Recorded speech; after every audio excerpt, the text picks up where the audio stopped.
Welcome back, Myeengun Henry from Chippewas of the Thames First Nation. Let's give him a hand. Came all the way down.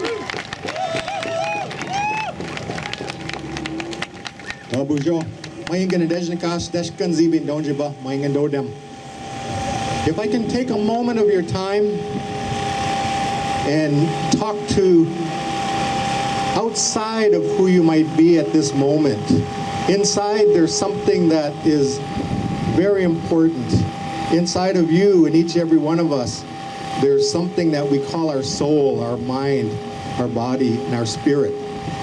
Today, as we gather to talk about a very crucial element of our society that is devastating to our future, today we need to look at how our actions are going to make the strength of this community and this world a lot stronger than it is today.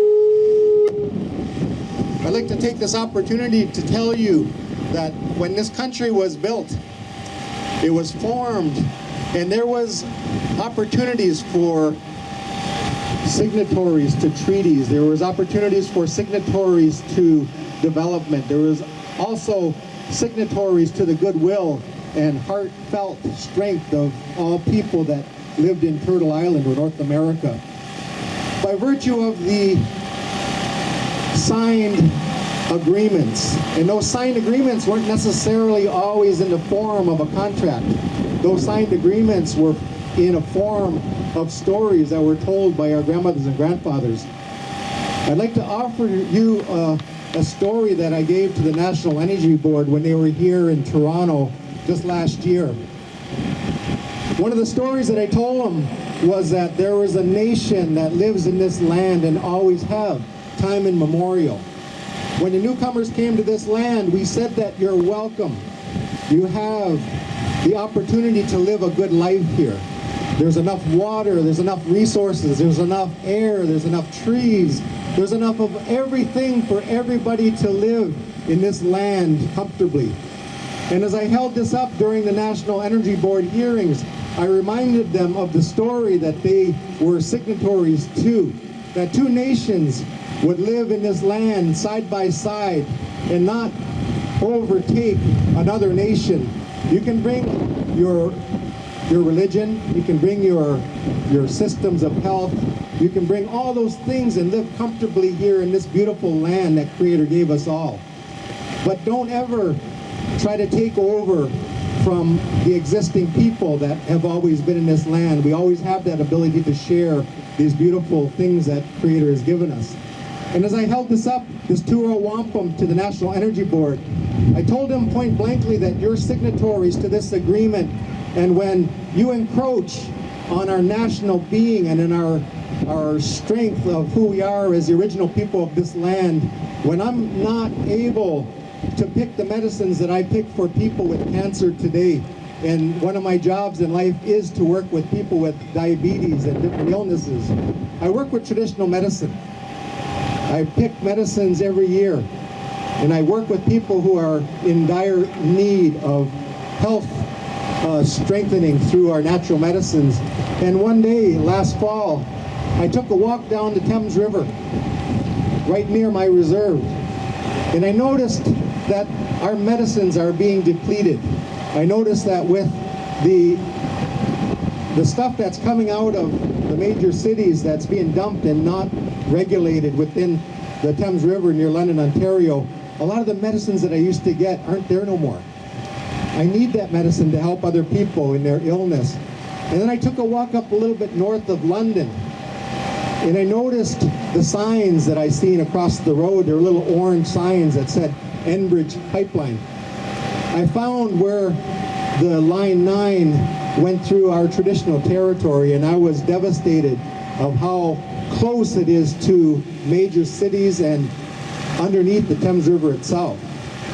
I know very clearly through what I've read about this pipeline, this transfer of this very lethal chemical that will be traveling underneath the Thames River. I did look to Kalamazoo, Michigan just a few years ago, and the devastation that is still in effect in that state because of the dangers and the dangerous goods that was traveled through that pipeline.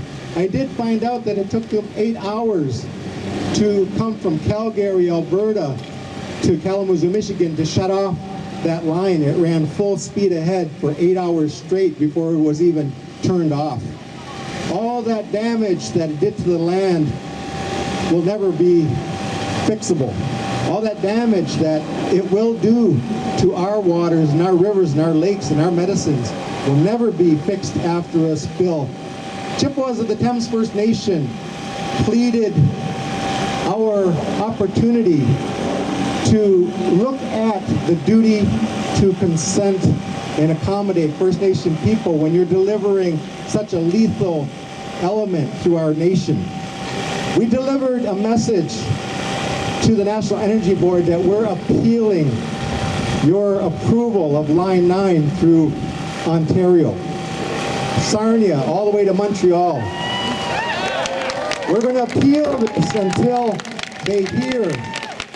We're going to appeal this until they hear everything that we have to say, because they are signatories to Section 35 of the Constitution Act of Canada that says they need to consult First Nation people on these issues that affect our livelihood. And they haven't done that. Today, still, they haven't come to our nation to say that they're running this oil through our territory, and they have not been given our consent to do this. And we're going to fight until we get this turned and reversed, this decision. We're not giving up on what they decided at the National Energy Board, because we pleaded to them very clearly that their obligation is to consent First Nations, and today they still have not done so. We're going to give them no leeway. We're going to give them nothing that'll combat our resistance to Line 9 now and forever.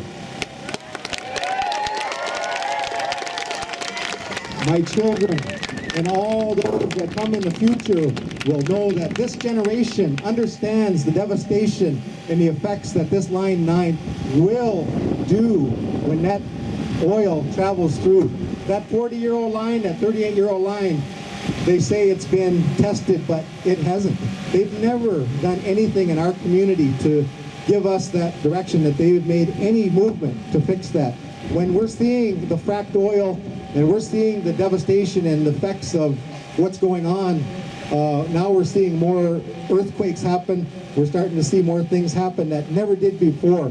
We're going to stand up and we're going to make sure that they understand that First Nation people and all of you beautiful people will never allow this to happen. We're going to fight this forever and ever.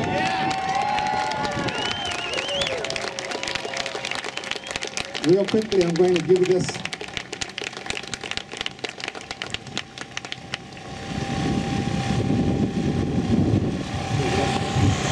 Real quickly, this is a song that's going to help unify us, bury our hearts together forever.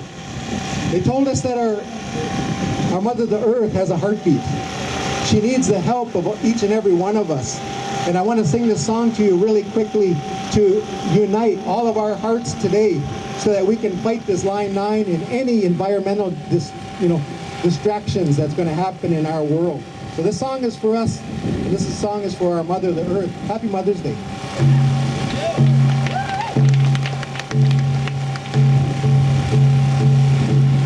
Way-ya, hey-ya, hey, hi-ya, way-ya, hey-ya, hey-yo, way-ya, hey-ya, hey-ha, way-ya, hey-ya, hey-ya, ho, hey, hi-ya, hey-ya, ho, hey, way-ya, hi-yo, way-ya, hi-ya, hey-ya, hey-ya, ho, hey, way-ya, hey-ya, hey, hi-ya, way-ya, hey-ya, hey-yo, way-ya, hey-ya, hey-ha, way-ya, hey-ya, hey-ya, ho, hey, hi-ya, hey-ya, ho, hey, way-ya, hi-yo, way-ya, hi-ya, hey-ya, hey-ya, ho, hey. Our mother needs your help today. Our mother needs all of us. Let's stop Line 9 today. Let's tell this government that we'll never give them the right to destroy our Mother the Earth.